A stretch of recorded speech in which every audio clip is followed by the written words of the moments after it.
After spending his afternoon in Harlem discussing the Black Lives Matter movement, Republican presidential candidate Dr. Ben Carson made an appearance at the American Legion post in Forest Hills.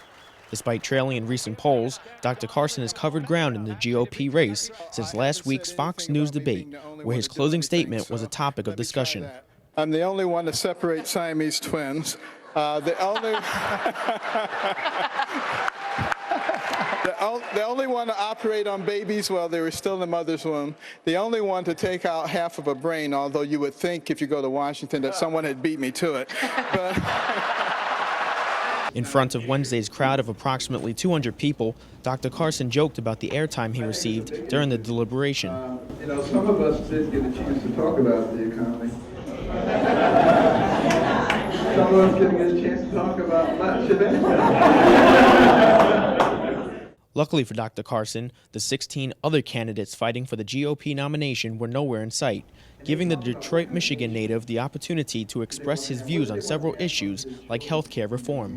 What I would propose is that we provide ability for people to have a health savings account from the day they are born until the day they die. When they die, they can pass it on to his family. While Dr. Ben Carson discussed his stance on issues such as the economy, he also took the time to give his viewpoint on abortion, a topic the former pediatric neurosurgeon is strongly against. The reason that God put that baby in the mother's womb is to be protected, fiercely protected.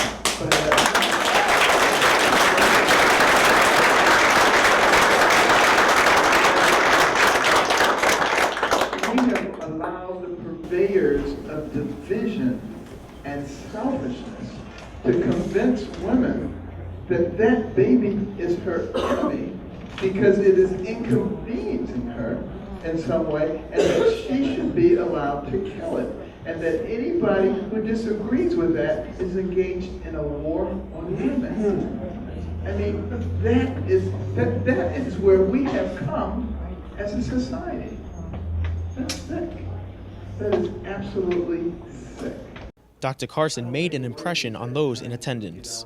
I think most Americans have respect for people who feel very deeply about their beliefs. And as long as they don't suspect that he's playing politics, that he's not trying to position his answers to keep people happy, when they hear the answer and they know it's the truth, whether they agree or disagree with him, they accept it. I do know that he is a wise and fair and very moral and Christian man. So I think I could be quite comfortable with him, as most people can. There is still plenty of time in the race, and even with his lack of experience in political office, Dr. Carson intends to make a strong push for the White House. Reporting for Currents, from Forest Hills, I'm Tim Harfmann.